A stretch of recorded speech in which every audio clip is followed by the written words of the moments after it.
Wimbo wa Yoyo wa Joel Lwaga ni kama umetarget sehemu fulani ambayo yeye anatamani soko lake la kimuziki likue.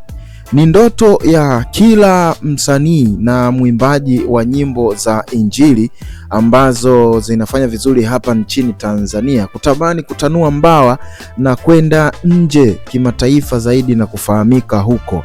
Kwa mfano soko la Kenya, Joel Lwaga ameliteka vizuri sana na ameweza kuwa mtu mkubwa sana kwenye industry ya muziki wa gospel pale Kenya. Lakini sasa hivi nimeona kwenye wimbo ambao ameuachilia hivi siku za karibuni hapa, wimbo ambao unatambulika kwa jina la Yoyo, una mahadhi kabisa ya nchi ya Nigeria.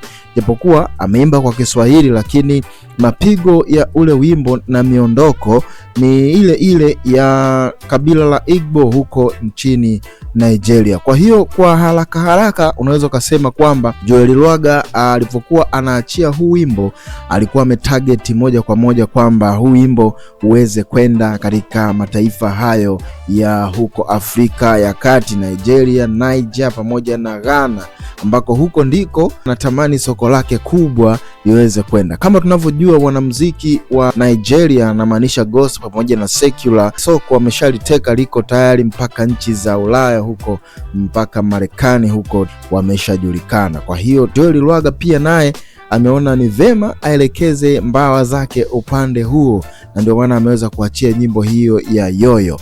Kikawaida unaweza ukaiona ni nyimbo ya kawaida, lakini ukichukua time yako na kuichambua kipande baada ya kipande pamoja na miondoko na jinsi mapigo yalivyopigwa kwenye wimbo huo, utagundua kwamba alikuwa ametarget watu wa aina fulani. Japokuwa lugha ni ya Kiswahili, lakini miondoko ya ule wimbo ni kama Nigeria. Na ikumbuke kwamba mentor wa Joel Lwaga ni Diamond Platnumz, ambaye pia ana mbinu za namna hiyo hiyo kwenye karia yake ya kimuziki. Hilo la mentor sijasema mimi, bali ni yeye mwenyewe. Joel Lwaga aliwahi kuthibitisha kwamba mentor wa nyimbo ya Oludumare ni Diamond Platnumz, na ndiye aliyekaa naye chini na kumshauri kwamba sasa inabidi ufanye 1, 2, 3 ili uweze kufika soko la kimataifa. Na ndivyo ambavyo tumeweza kuona mtiririko wa nyimbo za Joel Lwaga kwa sasa hivi zimekuwa zinalenga sana international, na kuna utofauti ambao umetokea baada ya kuachia nyimbo ya Oludumare kufikisha views mamilioni mpaka sasa hivi kwenye YouTube,